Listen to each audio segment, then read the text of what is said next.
Habari za uzima na amani ya Bwana iwe nanyi, wapendwa wateule wa Mungu. Karibuni sana tena kwenye madhabahu yetu ambapo tunapokea neno la uzima na lenye nguvu. Leo si siku ya kawaida. Leo tunaenda kuingia ndani kabisa ya maficho ya kiroho, kugundua siri ambazo zimekuwa zimefichwa na adui yetu mkuu. Leo nimekuandalia chakula kizito cha kiroho, mistari 20 ya Biblia ambayo shetani hataki uijue. Naam, umesikia vizuri. Hii ni mistari ambayo imetumika na watumishi wa Mungu tangu vizazi na vizazi kuwashinda maadui wao, kuvunja ngome za giza na kutembea katika ushindi wa ajabu. Huu si ujumbe wa kawaida. Ni simu ya vita, ni mwito wa kujiandaa, ni ufunuo wa nguvu iliyo ndani yako. Baada ya video hii, sitaki uendelee kuwa yule yule. Nataka uwe mtu mpya, mwenye macho ya kiroho yaliyofunguka, mwenye nguvu isiyo na kikomo, kiasi kwamba shetani mwenyewe ataanza kukuogopa. Utakuwa hatari sana kwa ufalme wa giza.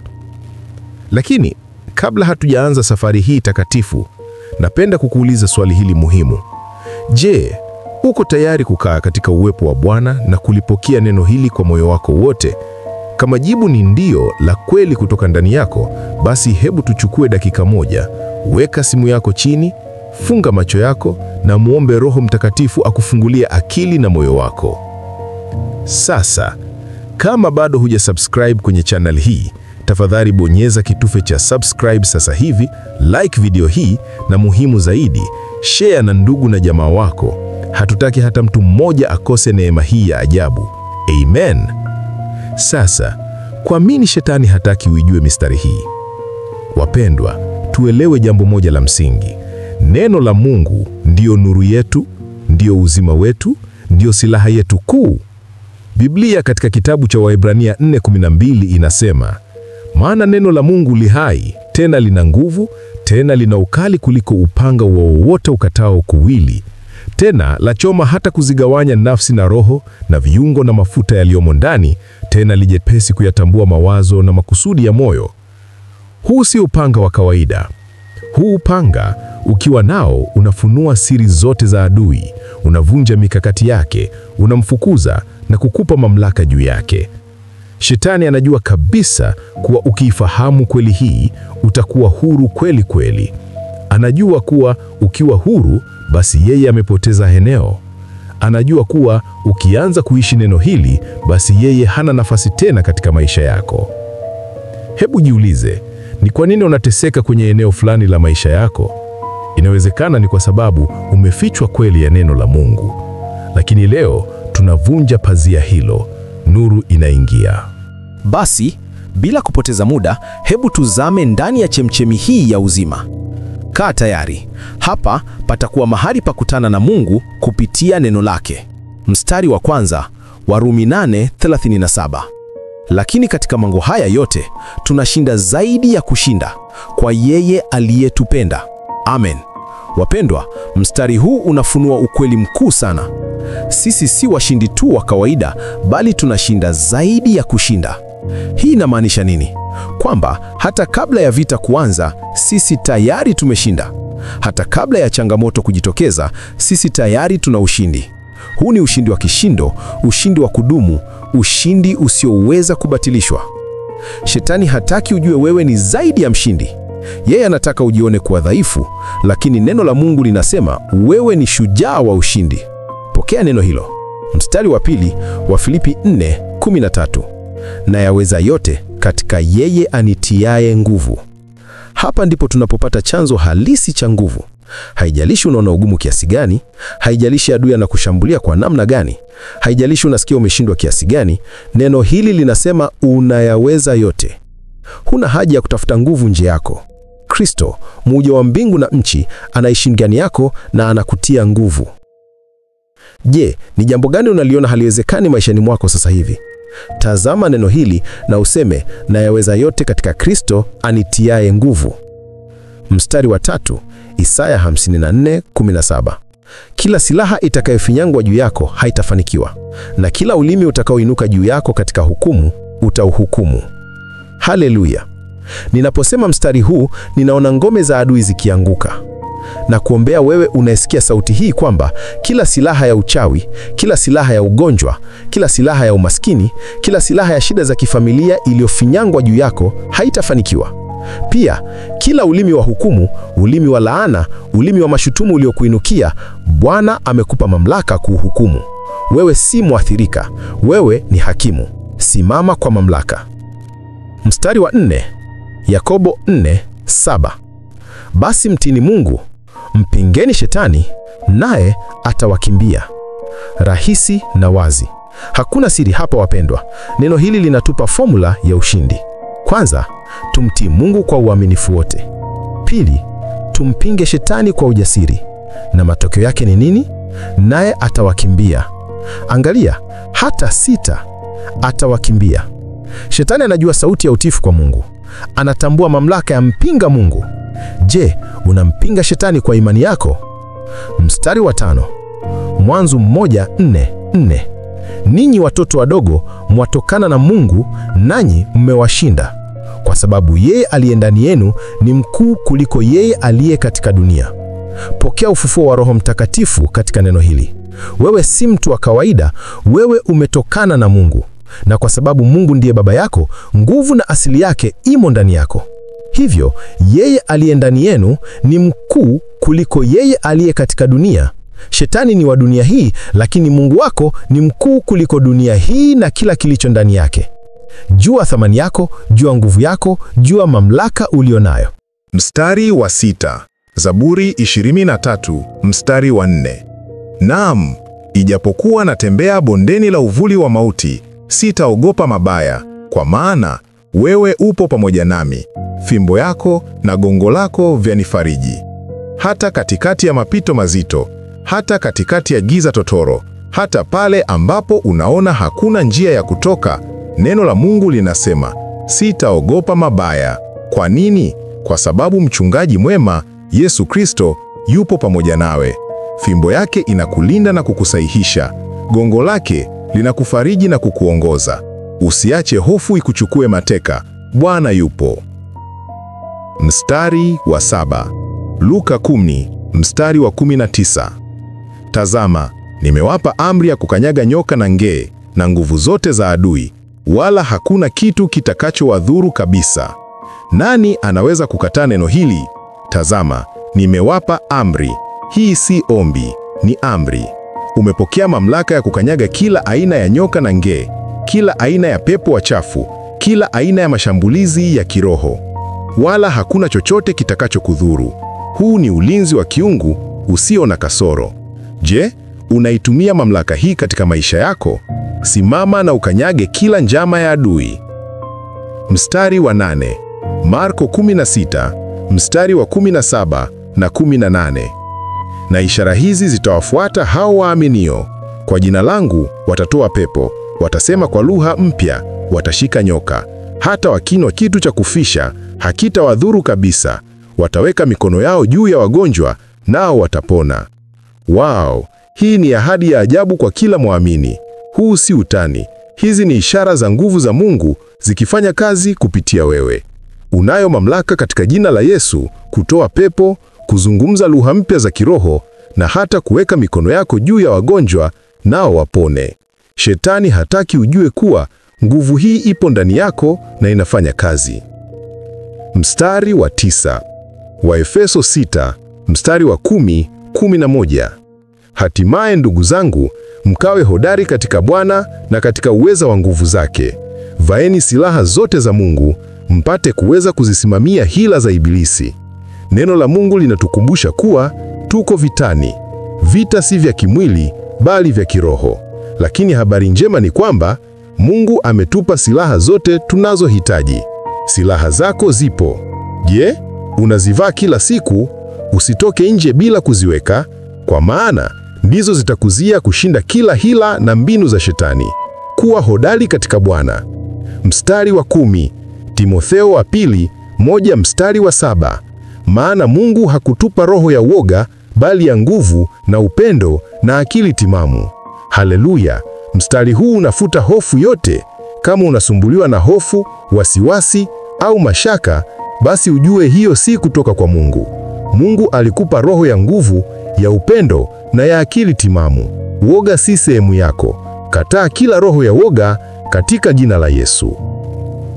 Mstari wa 11, Yohana 10 mstari wa 10. Mwizi huja ila aibe na kuchinja na kuharibu. Mimi nalikuja ili wawe na uzima, kisha wawe nao tele. Hapa tunatofautisha wazi kati ya kazi ya adui na kusudi la Mungu. Shetani, mwizi, anakuja kuiba furaha yako, amani yako, afya yako na hata uzima wako. Lakini Yesu anasema, mimi nalikuja ili wawe na uzima, kisha wawe nao tele. Mungu anataka uwe na uzima kamili, uzima uliojaa baraka, uzima usio na kikomo. Unachagua kipi? Uzima tele au uharibifu? Mstari wa 12, Mathayo 16 mstari wa 18. Na juu ya mwamba huu nitalijenga kanisa langu, wala milango ya kuzimu haitalishinda. Mungu, mstari huu unatutia moyo sana. Kanisa la Kristo ambalo wewe ni sehemu yake haliwezi kushindwa. Hakuna milango ya kuzimu, hakuna nguvu za giza, hakuna majini wala mizimu inayoweza kusimama dhidi ya kanisa la kweli. Tuko imara katika Kristo Yesu. Simama katika neno hili na ujue wewe ni sehemu ya jeshi lililoshindikana. Mstari wa 13, Petro wa kwanza 5 mstari wa 8 mpaka wa 9. Muwe macho mkeshe, kwa maana adui yenu Ibilisi kama simba angurumaye huzunguka akitafuta mtu ammeze. Mpingeni huyo mkiwa imara katika imani, mkijua kuwa mateso yale yanatimizwa kwa ndugu zenu walio katika dunia. Neno la Mungu linatuonya kuwa macho. Adui yetu si mchoyo, yeye ni simba angurumaye, anatafuta mtu wa kummeza, lakini sio wewe. Hapana, kwa maana umempinga shetani kwa imani na umeshinda. Kuwa makini, lakini kuwa imara. Mpinge adui. Mstari wa 14, Isaya 41 mstari wa 10. Usiogope, kwa maana mimi nipo pamoja nawe. Usifadhaike, kwa maana mimi ni Mungu wako. Nitakutia nguvu, naam, nitakusaidia, naam, nitakushika kwa mkono wa kuume wa haki yangu.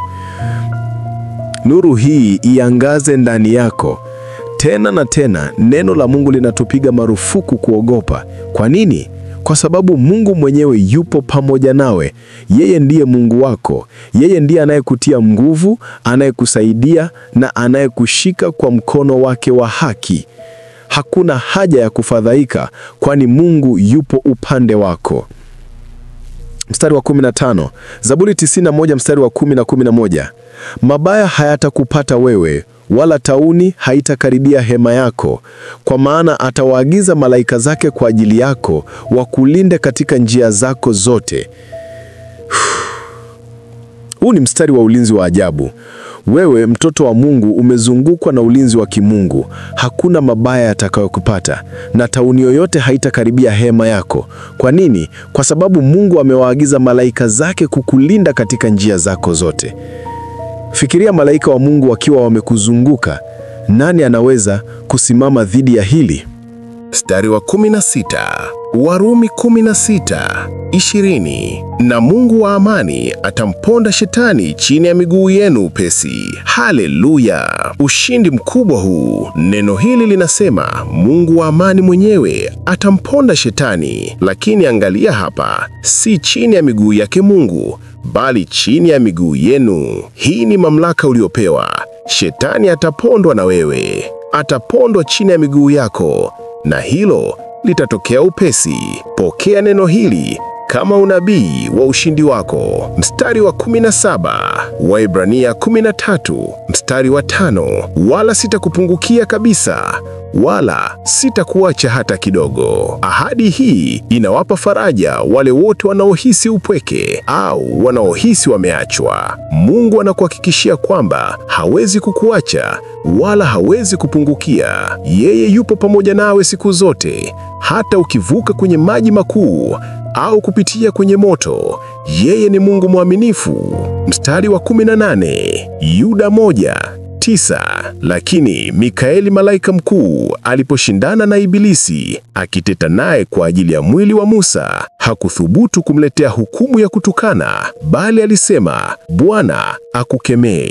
Hata malaika mkuu Mikaeli, mwenye nguvu na mamlaka, hakutumia maneno yake mwenyewe kumkemea Ibilisi. Badala yake, alitumia mamlaka ya Bwana, akisema, Bwana akukemee. Hii inatufundisha jambo muhimu. Tunapigana vita hivi si kwa nguvu zetu, bali kwa mamlaka ya Yesu Kristo. Tunapomkemea Shetani, tunasema, katika jina la Yesu, Bwana akukemee. Mstari wa 19 wa Korinto wa pili 10, mstari wa 4 hadi 5. Maana silaha za vita vyetu si za mwili, bali zina uwezo katika Mungu hata kuangusha ngome, tukiangusha mawazo na kila kitu kijiinuacho kinyume cha elimu ya Mungu, na tukiteka nyara kila fikira ipate kumtii Kristo. Wapendwa, vita vingi vinapigwa katika uwanja wa akili zetu. Shetani anashambulia mawazo yetu kwa hofu, mashaka na kukata tamaa. Lakini neno la Mungu linasema,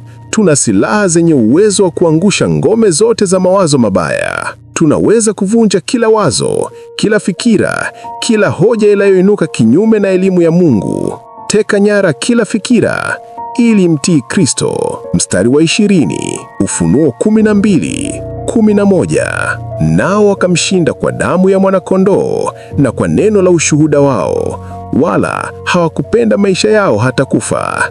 Amen.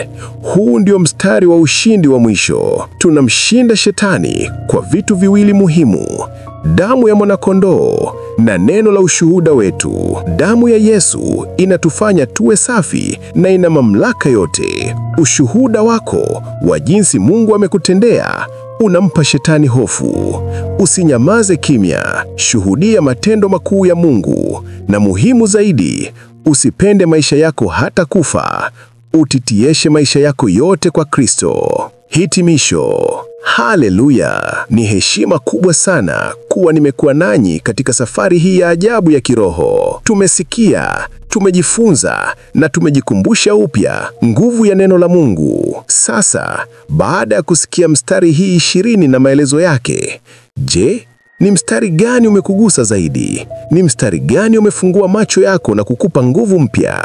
Ningependa sana kusikia kutoka kwako. Acha comment hapo chini, tushirikiane. Kumbuka, mstari hii si ya kusoma tu kwa haraka au kuifurahia tu kwa muda mfupi. Ni ya kuiishi, kuitafakari, kuiombea na kuitangaza kama silaha yako ya kila siku. Shetani hataki ujue kweli hizi, lakini leo umepokea ufunuo. Sasa, baada ya kujifunza haya yote, je, una mpango gani?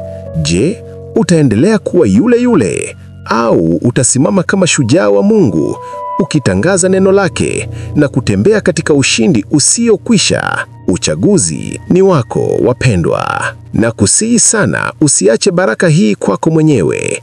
Share video hii na rafiki zako, familia, makanisani, popote pale. Acha neno hili la uzima lifike mbali. Kadiri watu wengi wanavyojua mstari hizi, ndivyo ufalme wa Mungu unavyosonga mbele na ule wa giza unavyoanguka. Asante sana kwa kuwa sehemu ya ujumbe huu muhimu.